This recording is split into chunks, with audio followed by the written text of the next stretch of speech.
নমস্কার দর্শক বন্ধুরা, রেপ স্পোর্টস বাংলার পর্দায় আপনাদের সকলকে আরেকবার স্বাগত। আমি রাহুল, আর আমার সাথে রয়েছে সোমনাথ। আর এই মুহূর্তে যুবভারতী ক্রীড়াঙ্গনে আমরা দাঁড়িয়ে একটা রুদ্ধশ্বাস একটা ম্যাচ আমরা উইটনেস করলাম, মোহনবাগান বনাম পাঞ্জাব এফসি। অবশ্যই আমরা যা প্রেডিক্ট করেছিলাম তার একেবারে উল্টোটা। পাঞ্জাব এফসি যে এতটা ভালো ফুটবলকে আমরা কেউ এক্সপেক্ট করিনি। এক কথায় মোহনবাগানকে একটা সময় মাটি ধরিয়ে দিচ্ছিল, বাট অবশ্যই মোহনবাগানের উইনিং মেন্টালিটি, চ্যাম্পিয়ন মেন্টালিটি একেবারে শেষ মুহূর্ত অবধি তারা লড়াই করলো, এবং এক কথায় বলা যায় যে ভাগ্য মোহনবাগানের সহায় ছিল।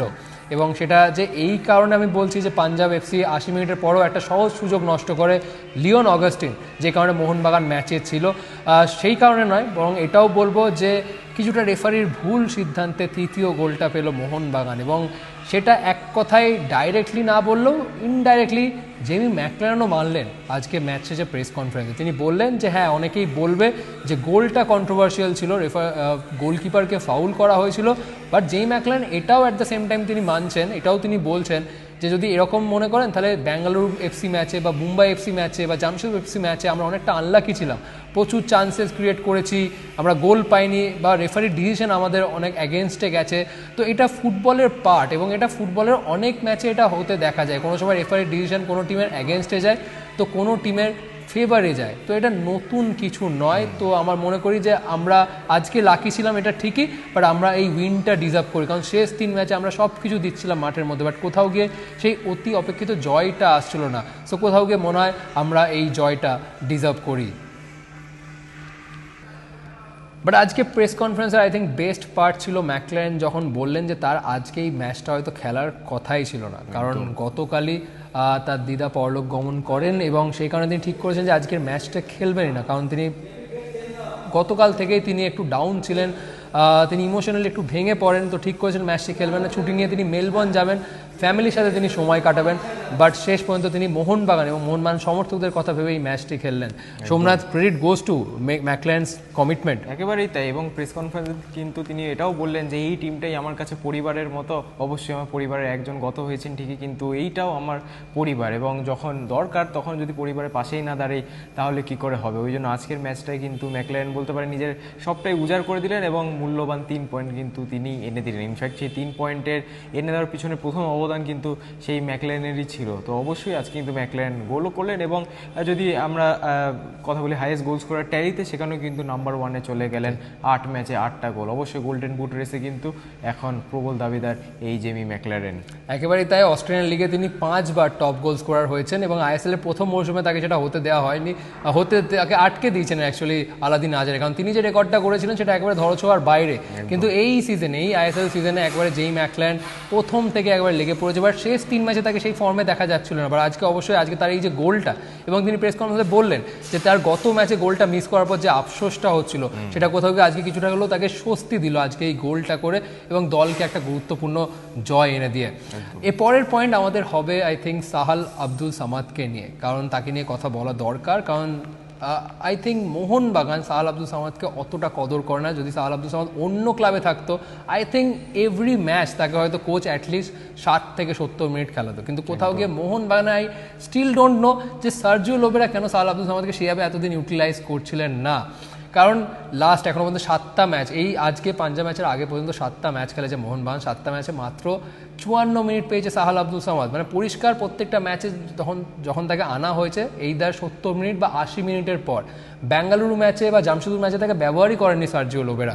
বাট আজকে তাকে না নামানো ছাড়া আর কোনো অপশন ছিল। যখন তিনি দেখলেন যে রবসান বা ডিমি পেট্রোসও কাজে দিল না, তখন সাহালি এসে কিন্তু সেই মোহনবাগানের সেই গুরুত্বপূর্ণ গোলটা, দ্বিতীয় গোলটা কিন্তু খুবই গুরুত্বপূর্ণ ছিল ম্যাচে ফেরার জন্য, কারণ মোহনবাগানের আক্রমণ ভাগও কিন্তু সেভাবে কাজ করছিল না। দ্বিতীয়ভাবে আমরা যদি দেখি, প্রচুর অ্যাটাক ক্রিয়েট করার চেষ্টা করছিল, সেটা অনায়াসেই কিন্তু পাঞ্জাব মাঝমাঠে সেটা আটকে দিচ্ছিল মোহনবাগানকে। তো কোথাও গিয়ে সাহালের ওই দূরপাল্লার শট এবং সেই গোলটা দরকার ছিল।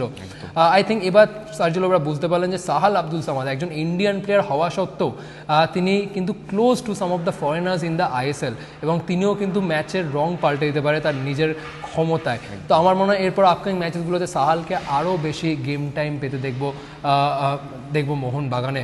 বাট সার্জিও লোবেরা আরও একটা জিনিস নিয়েও তিনি কথা বললেন, আই থিঙ্ক মনবীর সিং এর ব্যাপারটা তিনি বললেন যে আশা করছি Somnath first of all you tell, then আমি সার্জিও লোবেরার কথাটা আবার আমি নয় সেই প্রসঙ্গটা টানবো। একেবারে দেখুন, যদি ম্যাচটা আপনারা ক্লোজলি দেখেন তাহলে একদম ম্যাচের শুরুর দিকেই কিন্তু যখন অ্যালবার্টো রড্রিগেজের ইনজুরি হয় এবং সেই সময় কিন্তু তার জায়গায় নেমেছিলেন মেহতাব সিং, এবং যেহেতু এটা কোচ সার্জিও লোবেরাও বললেন প্রেস কনফারেন্সে, আমি বিদেশিদেরকে একটু ব্যালেন্স করতে চেয়েছিলাম। আমি আপ ফ্রন্টে যখন 3টে বিদেশি আমি ফিল করতে চেয়েছিলাম, যখন আমার ডিফেন্সে একটা বিদেশি কমে গেছে আমি আপ ফ্রন্টে 3টে বিদেশি রাখতে চেয়েছিলাম। এই কারণে অ্যাট দ্য সেম টাইম কিন্তু ডাবল সাবস্টিটিউশন করেছিলেন মানবীরের জায়গায় কিন্তু ডিমি পেট্রারোসকে আমরা দেখতে পেয়েছিলাম, কিন্তু কোথাও না কোথাও কিছুটা আনফেয়ার মানবীর সিংয়ের জন্য। তিনি যেরকম ফর্মে আছেন এবং তিনি যেরকম ডেডিকেটেড প্লেয়ার, মোহনবাগান আমি যদি বলি আপনারা ভুলটা ধরিয়ে দেবেন, এই যে যদি আপনারা মোহনবাগানের এই কোর টিমটা দেখেন, এই কোর টিমের বেস্ট প্লেয়ার আপনাদের মতে কে? আমার কাছে তো মনবীর সিং, কারণ 2022 মৌসুম থেকে শুরু করে যেভাবে কনসিস্টেন্টলি তিনি পারফর্ম করে গেছেন season after season, crucial goals, set পিসে গোল,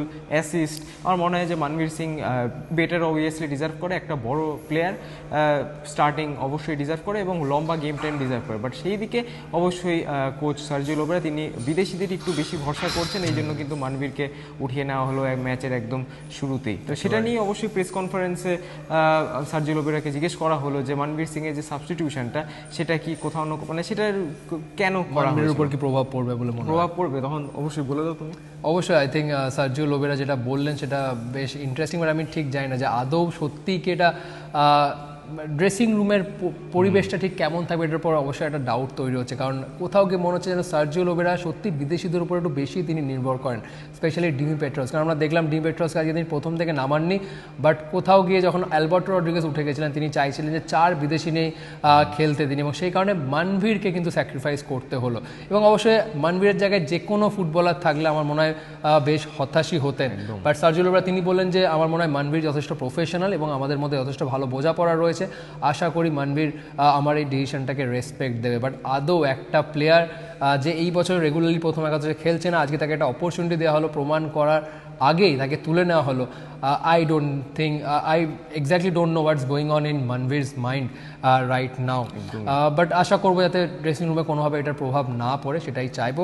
বাট শেষ match, last point, next match north East United FC, তারপর একটা লম্বা বিরতি, তারপর আবার মে মাসের 9 তারিখে এফসি গোয়ার বিরুদ্ধে away match. North East United ম্যাচের আগে যেটা ইম্পর্টেন্ট আপডেট, আপুইয়াকে পাচ্ছে না মোহনবাগান। কোচ লোবেরা নিজেই কনফার্ম করলেন যে সম্ভাবনা প্রবল আপুইয়াকে নর্থ ইস্ট ম্যাচও পাওয়া যাবে না। তারপর যে বিরতিটা, তারপর সেই বিরতিটার মধ্যে আশা করা যায় যে আপুইয়া পুরোপুরি রিকভার করে যাবেন। অ্যালবার্টো রড্রিগেজ, অনিরুদ্ধ থাপা নিয়ে কোনো চিন্তার কারণে ফিট রয়েছেন। অ্যালবার্টো রড্রিগেজের চোটটা কতটা গুরুতর সেটা কাল বা পরশুদিন বোঝা যাবে, স্ক্যানের রিপোর্ট এলে, স্ক্যান করা অ্যাঙ্কেল ইনজুরি হয়েছে। আই থিঙ্ক সেটাও একটা চিন্তার কারণ হলেও হতে পারে। আশা করছি বেশি দিন হয়তো লাগবে না অ্যালবার্টো রড্রিগেজ নর্থ ইস্ট ম্যাচেই তাকে পাওয়া যায়। বাট নর্থ ইস্ট ম্যাচে যাওয়ার আগে প্রচুর জায়গায় আই থিঙ্ক ইম্প্রুভমেন্ট লাগবে। মাঝমাঠ, ডিফেন্স, সোমনাথ, রক্ষণই আমার মনে হয় সব থেকে বড় এখানে বলতে পারেন প্রবলেম থাকবে মোহনবাগানের জন্য। অবশ্যই অ্যালবার্টো রড্রিগেজের উপরে অনেক কিছু নির্ভর করবে, তিনি যদি ফিট থাকেন তাহলে অবশ্যই আমরা এটা হয়তো কম্প্যাক্ট ডিফেন্স দেখতে পারবো। বাট এই নর্থ ইস্ট ম্যাচে কি কোচ সার্জিও লোবেরা ইউজ করবেন দুটো ফরেন সেন্টার ব্যাক, নাকি তিনি বিশ্বাস করবেন মেহতাব সিং এর উপরে? কারণ আজকে কিন্তু যতটা সময় মেহতাব সিং খেলে যথেষ্ট কিন্তু ভালো ফুটবলই খেলেছেন। অবশ্যই দ্বিতীয় যে গোলটা পাঞ্জাব করেছে, এফিয়ং যে গোলটা অনবদ্য একটা ওয়ান টাচ গোল তিনি করলেন, কিছু করার সেরকম ছিল না, বাট তাছাড়া কিন্তু মেহতাব সিং সলিড ছিলেন। বাট এই রক্ষণে কিন্তু ফাঁক ফোকর দেখা যাচ্ছে এই মোহনবাগান টিমে, এবং এটা কিন্তু কাজে লাগাতে পারবে অপোনেন্টসরা। নর্থ ইস্ট সেরকম ফর্মে নেই অবশ্যই, এবং অনেক ডিপ্লিটেড স্কোয়াড। দেখুন আলাদিন হাজারের নর্থ ইস্ট ইউনাইটেড এবং তাকে ছাড়া নর্থ ইস্ট ইউনাইটেড সম্পূর্ণ দুটো আলাদা টিম, বাট স্টিল তারা কিন্তু ম্যাচ জিতেছে এই মৌসুমের আইএসএলে, এবং কখনোই একটা অ্যাওয়ে ম্যাচ ইজি হয় না, সেটা যেরকমই প্রতিপক্ষ হোক। চেন্নাইয়ের ম্যাচ আপনারা দেখেছেন, ইস্ট বেঙ্গল ভার্সেস চেন্নাইয়ের ম্যাচ, চেন্নাই 12 নম্বর পজিশনে ছিল, বাট স্টিল কিন্তু ম্যাচটা যথেষ্ট টাফ ছিল ফর ইস্ট বেঙ্গল। আমরা কিন্তু সেমই আশা করছি নর্থ ইস্ট ম্যাচটা কিন্তু টাফ হবে, বাট মোহনবাগানের যে কোয়ালিটি আছে ম্যাচটা হয়তো বেরিয়ে যাবে মোহনবাগানের ক্ষেত্রে। এবং আজকে যে 3 পয়েন্ট পেলো মোহনবাগান, এটা একটা বাড়তি কনফিডেন্স। ম্যাচ অনায়াসে জেতা একরকম কনফিডেন্স, এরকম একদম শেষ মুহূর্তে ম্যাচ জেতে কিন্তু অন্যরকম কনফিডেন্স। তো অবভিয়াসলি অনেক টেক অ্যাওয়েজ আছে আজকে ম্যাচ থেকে, বাট প্রবলেমস আছে, এবং সেই প্রবলেমের মধ্যে মূল হচ্ছে রক্ষণ। অবশ্যই মাঝ মাঠে আপুইয়া নেই, সেটাও সেই যে একটা খামতি, এটাও ভরাট করতে হবে। দীপক টাঙ্গারিকে দিয়ে আজকে চেষ্টা ঠিকই করলেন সার্জিও লোবেরা, খারাপ তিনি খেলেননি অবশ্যই, বাট নর্থ ইস্ট ম্যাচে কি আমরা প্রথম থেকে সাহাল আব্দুল সামাদকে দেখতে পারবো? একটা অফেন্সিভ অ্যাটিটিউড নিয়ে কি সার্জি লোবেরা নামবেন? এটা কিন্তু প্রশ্ন থেকেই যাবে। এবং আমার মনে হয় যে মোহনবাগানে যা টিম আছে অফেন্সিভ খেলাটাই বেটার, কারণ সার্জি লোবেরা বারবার নিজেই বলেছেন যে আমি যদি 2টো গোল খাই আমি 6টা গোল দিতে পছন্দ করি। সো আমি অবাক হব না অবশ্যই যদি এই দীপাক টাংরির বদলে আমরা সাহাল আব্দুল সামাদকে দেখি, এবং অবশ্যই রবসান রবিনের জায়গায় জেসন কামিন্সকে দেখি। বাট একদম লাস্টে আমরা টিমি পেট্রাটোস এবং যে রবসান রবিনো, তাদের অফ ফর্মটা নিয়ে যদি আমরা একটু কথা বলে শেষ করি। অফ ফর্ম অবশ্যই এটা তো অ্যাডমিট করতে হবে যে অফ ফর্ম সেই ছন্দে নেই যে দেখো রবসান রবিন এটা প্রথম আইএসএল, আমরা যেটা এক্সপেক্ট করেছিলাম বাংলাদেশে তিনি যা সব দেখিয়ে এসছেন এখনও পর্যন্ত আইএসএল এ সেটার আই থিঙ্ক 50%ও আমরা দেখিনি, স্ট্রাগল করছেন ঠিকই, বাট আর একটু সময় দেওয়া উচিত। আপকামিং ম্যাচেসগুলো অবশ্যই গুরুত্বপূর্ণ ম্যাচ। আমি জাস্ট এটাই চাই যে ডিমি, রবসান বা বাকি যেই সমস্ত প্লেয়ার যাদেরকে একটু অফ কালার লাগছে ডার্বির আগে আই থিঙ্ক ফর্মে ফেরত আসাটা ইম্পর্টেন্ট হবে মোহনবাগানের জন্য। নাহলে এই টিম এই এই এই মুহূর্তে যদি আমরা তুলনা করি এবং এবছর ডার্বির রেজাল্টগুলো যদি আমরা দেখি, এর আগে ইস্টবেঙ্গলের পারফরমেন্স দেখি, তাহলে মোহনবাগান ইজ স্টিল বিহাইন্ড। অন্যান্য ম্যাচের ক্ষেত্রে ঠিক আছে, but behind then East Bengal. So মোহনবাগানের সমস্ত যে বিদেশি যারা ফর্মে এখনও সেভাবে নেই, বাট ম্যাকলেন আজকে গোলটা পাওয়ার পর আমার মনে হয় তার কনফিডেন্স আবার ফেরত আসবে। But up next North East United FC challenge, Highlander challenge, গুয়াহাটিতে ম্যাচ। আমরা রেসকোর্সের তরফ থেকে অবশ্যই যাচ্ছি কভার করার জন্য, এবং আশা করছি আপনারা অনেক হয়তো দেখতে যাচ্ছেন, তো অবশ্যই দেখা করতে ভুলবেন না। বাট বাকি সমস্ত আপডেটের জন্য এবং গুয়াহাটি থেকেও অবশ্যই সমস্ত আপডেটের জন্য অবশ্যই চোখ রাখবেন রেসকোর্স বাংলার পর্দায়। আপাতত সাইন অফ করছি যুবভারতী থেকে, আবার আপনাদের সকলের সাথে দেখা হচ্ছে পরবর্তী ভিডিওতে।